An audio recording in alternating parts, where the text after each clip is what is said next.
All right, welcome back to another episode of Hunting Jesse James.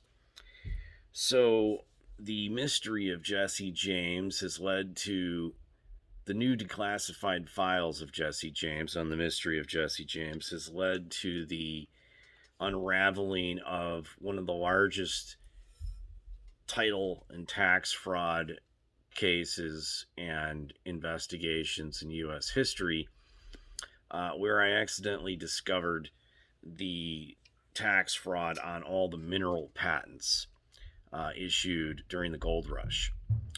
Due to the fact that the federal laws and the mineral patents make them federal jurisdiction, and basically they were just kind of left out there after the gold rush. The miners left their mineral patents out there.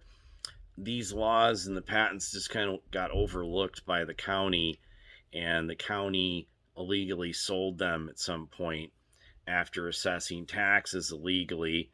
And then after they sold them illegally for not paying the taxes that they assessed illegally, they collected more taxes from the people that they illegally sold it to for, the last 100 years, on all of them.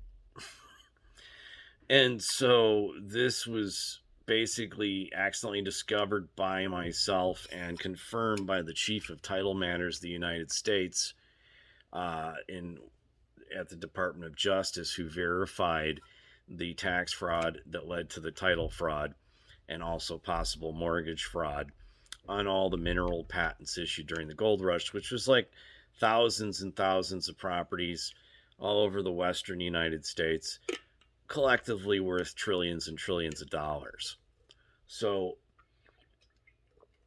one thing we noticed that I pointed out in the investigation was that there seemed to be a lot of missing people involved in the whole mineral aspect. The fact that there were all these mineral patents that were owned by people that don't know, for one. So we have missing or lost gold mines that belong to lost people, missing missing owners, however you want to say it. And then in Dave Politis's Missing 411 Can-Am Missing Person Project, that he's been doing for a number of years, investigating clusters of missing people, or just incidents of missing people all over the United States. And that he's determined there's been cluster zones in certain areas in the Western frontier, as well as other places. And some of the ones in the West, I seem to match up as being hot zones for areas where extensive mineral patents were issued. So I was, it occurred to me, is there a connection possibly between the mineral patents and Bigfoot and the missing people that he's been researching? And so, we have all these mineral patents as well that have missing owners. We don't know who they are. The owners don't know that they own the property because the fraud has been going on since 1924. It went undetected until recent times here. Over 100 years it went undetected since the end of the gold rush. So the real owners of the property are the descendants, the next of kin, living descendants today, who are the next of kin to whoever the original owner was back in between 1840 and 1920, when the mineral patents were issued on mountains all over the western frontier. Most of them are very vast, issued in very vast wilderness areas in the desolate mountainous regions where Bigfoot lives. So, we've wondered, is there a connection between the mineral issue, the minerals possibly, and the UFOs and Bigfoot? So I brought this to Dave Politis' attention, sent him an email today, just letting him know that, I was going to cover this issue on my podcast, because the connection is interesting for one.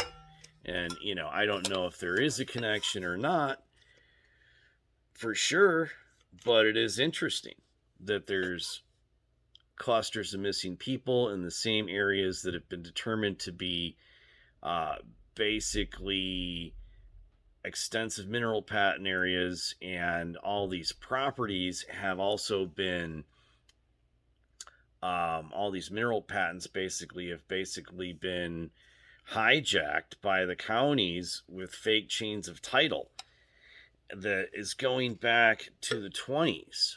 And so, we then started looking at some of the third parties that the patents had been sold to. And there's some interesting investors, as I was telling Dave. There's the aspect of possible, foreign investors from the Russians, the Chinese, um, you know, the Arabs, possibly Middle Eastern investments in minerals or mineral properties that are actually fake chains of title that have been basically that went undetected for 100 years.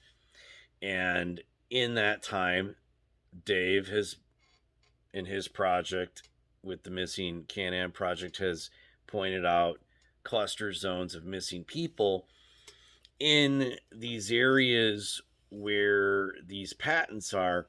And it's interesting that we've tried to find anybody that is aware of the laws and the patents that make them federal jurisdiction, and it does, or even find anybody that is connected to the original owner in any way that would know, because it was clear that the original owners didn't pay taxes. So there are no records of them paying taxes up until the point where the sheriff just came in at the end of the gold rush in 1924 or whatever and said, okay, we're going to tax these, and when they don't pay their taxes, we're going to sell these, which, he doesn't even have the jurisdiction to do so based on the federal laws and the patents. So anything that they did was completely illegal. Meanwhile, you've got Bigfoot and UFOs also being spotted in these areas, which in most cases are national parks or national forest areas anyway, in federal national forest areas, or public forest areas, that are basically wilderness areas off the grid. And so, yeah, there's possibly a connection between the mineral patents, the minerals, and the missing people, and the Bigfoot and the UFO connection. I'm not exactly sure what the exact connection is or how it, plays out, but that's what everybody, has to decide for themselves. As we look into it a little bit further, we may have some more information, that may unravel some of that. Um, I mean, who's to say that some of the Bigfoot people aren't some kind of mutated human that, got mutated in, a mine experiment or something. I mean, I don't think that's true based on the historical records from Native Americans and the native tribes in the regions of the Americas. There seems to be a pretty long, extensive historical record in the tribes. So it's not like these things just popped out of nowhere. They appear to have always been there. So Bigfoot has certainly an interesting twist to it, but does he really tie into the tax fraud? I don't know. But definitely the mineral patents are issued in the areas where Bigfoot lives, and where UFOs have been spotted. So there could be a correlation there, and that's what we're looking into. And we might even do an episode on History Channel about that as well, on Ancient Aliens, as soon as I get a hold of Giorgio Tsoukalos. So thanks for tuning in, and till the next episode of Hunting Jesse James. Take care. Next time.